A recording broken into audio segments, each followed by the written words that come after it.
شروع میں حدیث شریف کی 3 قسمیں تھیں: صحیح، ضعیف اور موضوع۔ موضوع کے معنی گھڑی ہوئی حدیث، وہ حضور کی حدیث ہے ہی نہیں، کسی نے گھڑ کر حضور کے نام پر رواج دے دیا، چلتی۔ اور ایک حدیث ہے صحیح اور ایک حدیث ہے ضعیف۔ یہ دونوں حدیثیں ہیں، حضور کے ارشادات ہیں۔ ان حدیثوں میں حضور کے افعال بیان ہوئے ہیں، ان حدیثوں میں حضور کی تائیدات مذکور ہیں۔ صحیح بھی حدیث ہے اور ضعیف بھی حدیث ہے، اور صحیح اور ضعیف بنتی ہے حضور سے لے کر کے نیچے تک، امام بخاری تک، امام مسلم تک، امام ترمذی تک، امام ابو داؤد تک کی جو سند ہے، اس سند کے جو راوی ہیں، اگر سب راوی اعلیٰ درجے کے ہیں تو وہ حدیث صحیح کہلاتی ہے۔ اور اگر اس راویوں کے سلسلے میں کوئی ایک راوی بھی تھوڑا کمزور ہے تو وہ حدیث ضعیف کہلاتی ہے۔ صحیح اور ضعیف کا اتنا ہی مطلب ہوتا ہے۔ حدیث صحیح ضعیف نہیں ہوتی، حدیث کی جو سند ہے وہ سند صحیح ہے یا ضعیف ہے۔ اور صحیح حدیث بھی حدیث ہے اور ضعیف حدیث بھی حدیث ہے۔ اور سب سے پہلے مسئلے میں صحیح حدیث دیکھی جاتی ہے۔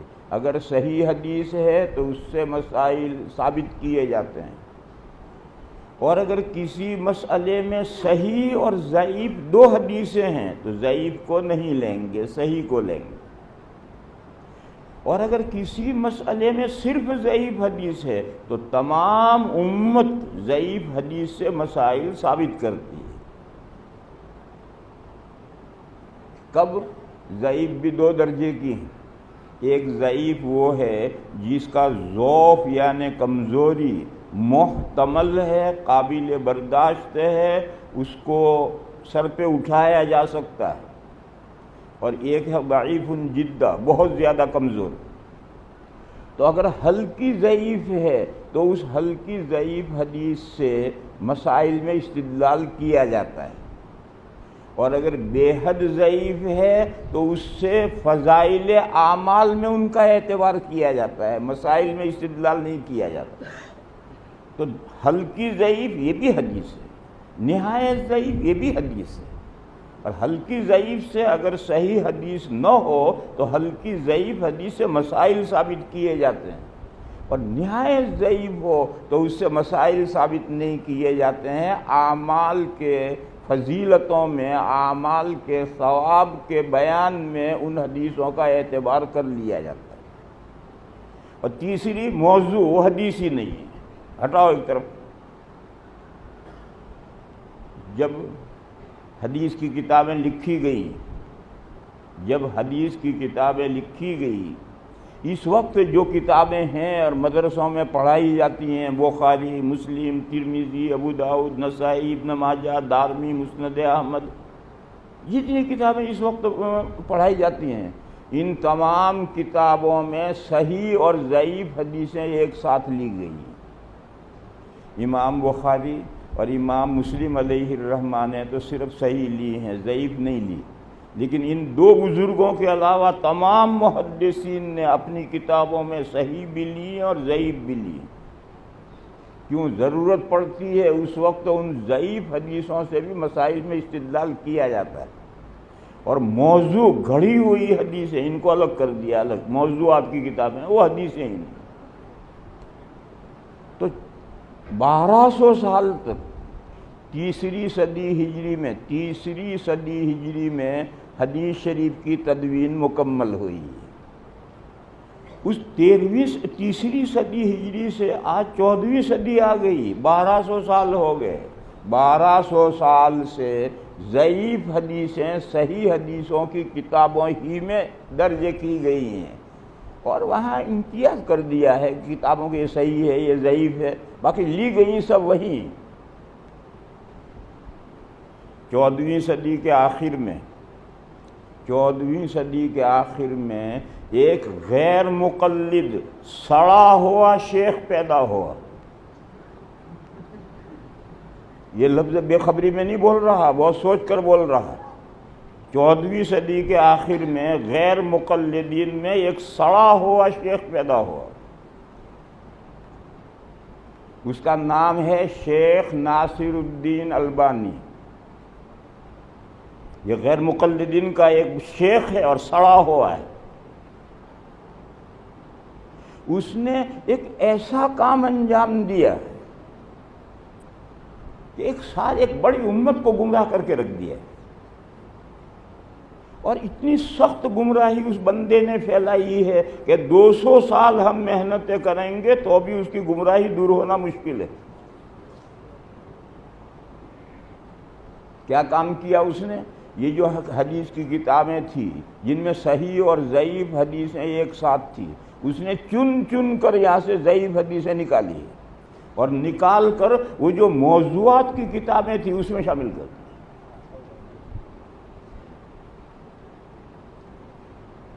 اس نے ایک کتاب لکھی سلسلۃ الاحادیث الصحیحہ،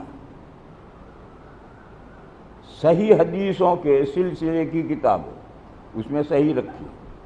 اور دیکھو دوسری کتاب کیا لکھتا ہے وہ بندہ، ذرا غور کرو. دوسری کتاب لکھتا ہے سلسلۃ الاحادیث الضعیفہ والموضوعہ واثرها السیئ فی الامہ. ضعیف اور موضوع حدیث کی کتاب. اور ان دونوں قسم کی حدیثوں سے، ضعیف اور موضوع حدیثوں سے امت کو جو ناقابل تلافی نقصان پہنچا ہے اس کا بیان. یہ اس کی کتاب ہے، چھپی ہوئی ہے. اس کا نام یہ ہے سلسلۃ الاحادیث الضعیفہ والموضوعہ واثرها، دونوں کی طرف ضمیر لوٹ رہی ہے، وَأَثَرُهَا السَّيِّئُ فِي الْأُمَّةِ، امت کو جو نہایت برا اثر پڑا، اس کا جو ایفیکٹ ہوا امت پر، نہایت برا ایفیکٹ، اس کا بیان. تو ان حدیثوں میں سے چن چن کر کے ساری ضعیف حدیثیں نکال کر موضوع حدیثوں کے ساتھ ایک کتاب میں جمع کر دی. اس سے ذہن کیا بن گیا کہ ضعیف اور موضوع حدیثیں ہم تول ایک درجے کی. جو درجہ موضوع کا ہے وہی درجہ ضعیف کا ہے. آج تمام عرب نوجوان جو یورپ اور امریکہ میں نوجوان ہیں اور یہاں جو ان کے ماننے والے ہیں غیر مقلدین، چھوٹتے ہی ھذا حدیث ضعیف کہتے تو ہیں، ھذا حدیث ضعیف، مگر ان کی مراد یہ ہے کہ تو گھڑی ہوئی حدیث ہے. اب ہم لوگ تو ضعیف کے جو پہلے معنی تھا وہی لیے بیٹھے ہیں. انہوں نے تو ضعیف کے دوسرے معنی کر دیے کہ موضوع کے ہم تول، یہ معنی انہوں نے ضعیف کا کر دیے، اور ہم پرانی اصطلاح لیے بیٹھے ہیں ضعیف. وہ کہتے ہیں حدیث ضعیف ہے، اس حدیث ضعیف ہے، نہیں یہ حدیث ہی نہیں ہے، تو گڑی ہوئی بات ہے. حالانکہ حدیث ضعیف کا یہ مطلب تھا ہی نہیں. اب انہوں نے یہ مطلب کر دیا اس کا. اور تمام عرب نوجوان جتنے ہیں یورپ اور امریکہ میں، سب کا دماغ خراب کر کے رکھ دیا اس نے. بس چھوٹتے ہی کہ ھذا حدیث ضعیف. یہاں بھی وبا آ گئی، یہ غیر حدیث ضعیف ہے. ارے ضعیف ہے تو کیا آسمان ٹوٹ پڑا؟ یہ تو نے ضعیف کے نئے معنی گھڑے ہیں. ضعیف یعنی موضوع، یہ تو اس تمہارے شیخ نے نئے معنی گھڑے ہیں، ضعیف کے معنی تھوڑی ہیں. یہ جو کہتے ہیں یہ حدیث ضعیف ہے، تو کہتے تو ضعیف ہیں، لیکن 1400 سال سے ضعیف کے جو معنی تھے، ضعیف حدیث کا جو مقام و مرتبہ تھا، ضعیف حدیثیں جن کتابوں میں لی گئی تھی، ضعیف حدیثوں سے جو مسائل ثابت کیے گئے تھے، ضعیف حدیثوں کو جو فضائل اعمال میں لیا گیا تھا، وہ سب ان کے یہاں غلط ہو گیا. انہوں نے ضعیف کے معنی کر دیے ہیں موضوع، اور ضعیف کو موضوعات کی کتابوں میں لے کر ایک ساتھ کر دیا، اور یہ کہا کہ ضعیف سے بھی اور موضوع سے بھی امت کو نہایت نقصان ضرر پہنچا ہے. یہ شیخ البانی نے یہ سب کچھ کر رکھا ہے. بس میرے بھائیوں، اگر کوئی کہتا ہے کہ حدیث ضعیف ہے، میں کہتا ہوں ضعیف ہے تو کیا آسمان ٹوٹ پڑا؟ ضعیف حدیث حدیث ہے یا نہیں؟ پہلے یہ بتا، ضعیف حدیث حدیث ہے یا نہیں؟ اسے جک مار کے ماننا ہوگا کہ ضعیف حدیث حدیث ہے، ورنہ اس کو حدیث کی کتابوں میں کیسے لیا گیا ہے؟ پھر دوسری بات ہے کہ ضعیف حدیث حضور کی حدیث ضعیف ہے یا اس کی سند ضعیف ہے؟ تو وہ بھی ماننی ہوگی کہ حدیث ضعیف نہیں ہو سکتی، حضور کا فرمایا ہوا تو سب 52 تولہ پاؤ رکھتی ہے۔ لیکن جن آدمیوں نے وہ بات ہم تک پہنچائی، یہ جو سند کا سلسلہ ہے اس میں کوئی کمزور راوی ہوا ہے تو اس کے اعتبار سے حدیث کو ضعیف کہا جاتا ہے۔ مگر یہ لوگ ضعیف کہہ کر مراد لیتے موضوع، یہ تو گھڑی ہوئی بات ہے، حدیث ہے ہی نہیں۔ یہ ان کا دماغ خراب کر دیا ہے البانی نے، اور کبھی بھی ان کو تم سمجھا ہی نہیں سکتے ہو، دماغ ایسا ٹیڑھا ہو گیا ہے کہ تم انہیں سمجھا ہی نہیں سکتے ہو۔ اس لیے جب آپ ہمارا ان کی بات چیت ہوگی تو ہمارے ذہنوں میں ضعیف کا مطلب اور ہے، اس کے ذہن میں ضعیف کا مطلب اور ہے۔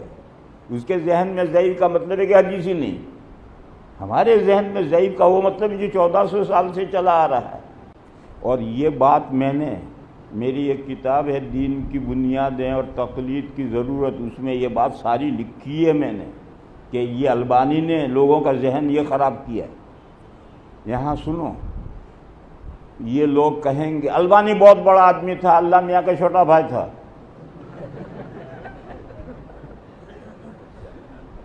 وہ یہ کہیں گے البانی بہت بڑا آدمی تھا، تو سنو، جتنے گمراہ فرقوں کے بانی ہیں وہ سب بڑے آدمی ہوتے ہیں، اور سب سے بڑا تو شیطان ہے، سب سے بڑا تو شیطان ہے۔ شیطان کیا تھا؟ سارے شاگرد ہوتے ہیں انسانوں کے، اور شیطان تو فرشتوں کا شاگرد تھا، اور جیسا استاد ہوتا ہے ایسا شاگرد تیار ہوتا ہے۔ تو ابلیس کا علم کچھ کم تھا اور کم ہے، مگر سب سے بڑا گمراہ وہی ہے۔ لہذا یہ کوئی دلیل نہیں ہے کہ فلاں آدمی بڑا ذی علم تھا۔ جتنے گمراہ فرقوں کے بانی ہیں سب ذی علم ہوتے ہیں، بڑے علم ہوتے ہیں۔ مودودی صاحب کا کیا کمی ہے؟ لکھنے پر آتا ہے تو دھڑا دھڑ کتابیں لکھ مارتا ہے۔ مودودی صاحب میں کیا کمی ہے؟ قادیانی میں کیا کمی ہے؟ روحانی خزائن کی 80 جلدیں لکھ ماری اس نے۔ لہذا اگر البانی بہت بڑا آدمی تھا، یہ ذی علم تھا، تو ذی علم ہونے سے کیا ہوتا ہے؟ ہدایت کے راستے پر تھا یا غلط راستے پر تھا؟ سارا مدار اس پر ہے۔ اگر ہدایت کے راستے پر ہے تو تھوڑا علم بھی اس کے لیے مفید ہے، اور گمراہی کے راستے پر پڑ گیا تو کتنا بھی زیادہ علم ہے وہ اس کے لیے وبال جان ہے۔ لا يستوي الخبيث ولا الطيب ولو أعجبك كثرة الخبيث۔ ستھری اور گندی چیز برابر نہیں ہو سکتی ہے، چاہے گندی چیز کا ڈھیر لگ گیا ہو، مگر وہ گندی گندی ہے۔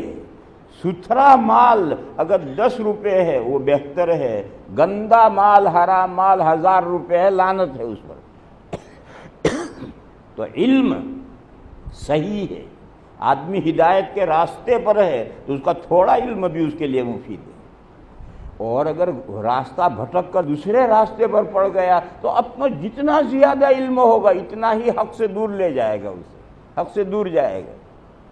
اس لیے اگر کوئی یہ کہے کہ البانی حدیث شریف کا بڑا کمال تھا، اس کو حدیث فن حدیث بہت جانتا تھا مگر تھا تو سڑا ہوا، اس لیے یہ کوئی بات نہیں ہوئی۔ اور جتنے میں نے قاعدہ بتایا کہ جتنے گمراہ فرقوں کے بانی ہیں سب بڑے جیدی استعداد کے، بڑے استعدادوں کے مالک ہوتے ہیں، لیکن اس استعداد کو کیا کرنا ہے جو حق سے ہٹا کر آدمی کو کہیں سے کہیں لے جائے۔